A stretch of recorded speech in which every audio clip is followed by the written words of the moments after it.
Hi hello welcome to coaching craft. അപ്പോൾ ഇന്ന് നമ്മൾ കാണിക്കുന്നത് ഈ മൈലാഞ്ചി എങ്ങനെയാണ് ഇത്രത്തോളം ചോത്തത് എന്നാണ് കേട്ടോ.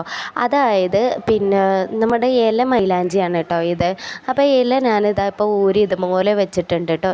ഇതാകുമ്പോൾ എല്ലാവരും ബിഗ് ബി അല്ലെങ്കിൽ സിംഗ് അങ്ങനെ ഒരുപാട് മൈലാഞ്ചികൾ ഇടും. പക്ഷേ ശരിക്കും പറഞ്ഞാൽ അതൊന്നും നമ്മുടെ സ്കിന്നിന് നല്ലതല്ല. അതേപോലെ തന്നെ വുളു ചേരാത്ത ഒരു മൈലാഞ്ചി കൂടിയാണ് കേട്ടോ അതൊക്കെ.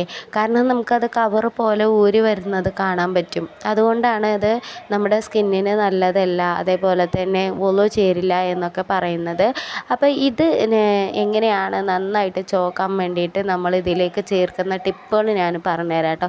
അതിൻ്റെ മുമ്പ് ഒരു കഥ പറയാം. കഥയല്ല, നമ്മുടെ ഉമ്മമാരൊക്കെ ഈ മൈലാഞ്ചി ഇട്ടിരുന്ന ഒരു കാര്യമാണ് കേട്ടോ. അവർ എങ്ങനെയാണ് ചെയ്തിരുന്നതെന്ന് വെച്ചാൽ ഈ ചക്കയുടെ വളഞ്ഞില്ലേ അതൊക്കെ എടുത്തിട്ട് ഉരുക്കിയിട്ട് കൈകളിൻ്റെ ഡിസൈനാക്കും. ആ വളഞ്ഞ് കയ്യിൽ ഡിസൈനാക്കിയിട്ട് ഈ മൈലാഞ്ചി അതിൻ്റെ മുകളിൽ പൊത്തി വെക്കുമായിരുന്നു അത്രേ.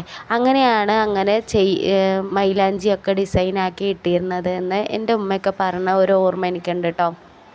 അപ്പോൾ ഇപ്പം നമുക്ക് ഈ ഒരു ഇല അരച്ചിടാൻ പോലും നമുക്ക് മടിയാണ്. കാരണം നമ്മൾ സാധാരണ ട്യൂബ് കൊണ്ട് ഇടുന്ന ഡിസൈന് നമുക്ക് കിട്ടില്ല. അതാണ് ഒന്നാമത്തെ പ്രശ്നം എന്ന് പറയുന്നത്. പക്ഷേ ശരിക്കും നമുക്ക് വുളു ചേർന്നില്ലെങ്കിൽ നമ്മുടെ നിസ്കാരങ്ങളൊന്നും ശരിയാവില്ലല്ലോ. അപ്പോൾ നമുക്ക് നാച്ചുറലായിട്ട് ഈ ഒരു ഇലയുണ്ട് എങ്ങനെയാണ് മൈലാഞ്ചി ഇടുന്നത് എന്ന് കാണിക്കാം. അപ്പോൾ ഞാനിത് ജാറിലേക്ക് വെച്ചിട്ടുണ്ട് കേട്ടോ. ഇതിലേക്ക് ഞാൻ നാരങ്ങയുടെ നീരും അതേപോലെ തന്നെ കറാമ്പും ഒരു 2-3 കറാമ്പും കൂടെ ചേർത്തിട്ടുണ്ട്.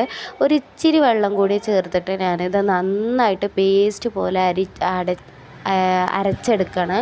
അപ്പോൾ നന്നായിട്ട് അരച്ചെടുക്കണം കേട്ടോ. ഇലയൊന്നും ഇല്ലാതെ കുറച്ചധികം നേരം നമുക്ക് അടിക്കേണ്ടി വരും. അപ്പോൾ ഇതാ നന്നായിട്ട് ഞാൻ അരച്ച് എടുത്തിട്ടുണ്ട്. ഇപ്പം ഞാൻ ജന്നയുടെ കയ്യിലിടാം കേട്ടോ. കാരണം അവൾ കുറേ നേരമായി ഇതിനെ വാശി പിടിച്ച് നടക്കാൻ തുടങ്ങിയിട്ട്. അപ്പോൾ ഇതാ ഇത്രയും നമുക്ക് ചെയ്യേണ്ടുള്ളൂ. ഇങ്ങനെയൊക്കെ നമ്മൾ ചെയ്താൽ നമുക്ക് നന്നായിട്ട് ചോത്ത് കിട്ടും.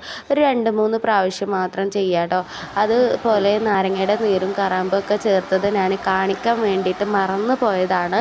അപ്പോൾ അത്രയും ഞാൻ ചേർത്തിട്ടുള്ളൂ, നാരങ്ങ നീര് അതേപോലെ കറാമ്പും. അപ്പോൾ അത് ചേർത്തിട്ട് നിങ്ങളൊന്ന് അരച്ച് ഇതേപോലെ ഒന്ന് ഇട്ട് നോക്കുക കേട്ടോ.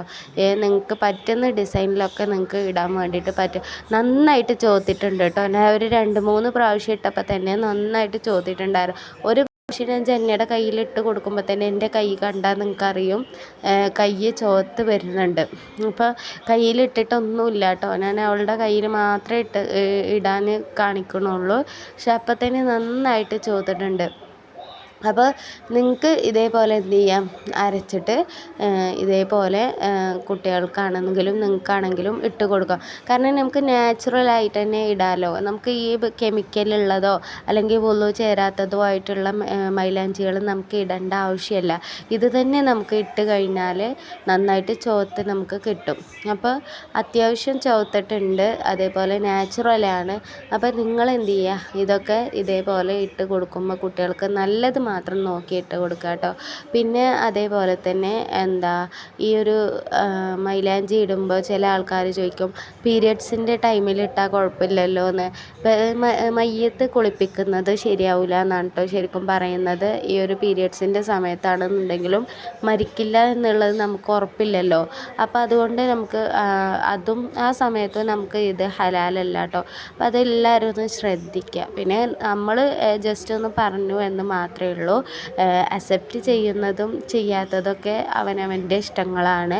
പിന്നെ എല്ലാവരും നല്ല രീതിയിൽ മൈലാഞ്ചിയൊക്കെ ഇട്ട് എന്തായാലും ഇത് അടിപൊളിയാക്കാൻ വേണ്ടിയിട്ട് നിൽക്കായിരിക്കും. അപ്പോൾ അതുകൊണ്ട് പിന്നെ ഞാനിത് എപ്പോഴും ഇതേപോലെ മൈലാഞ്ചി ഇടാറില്ല.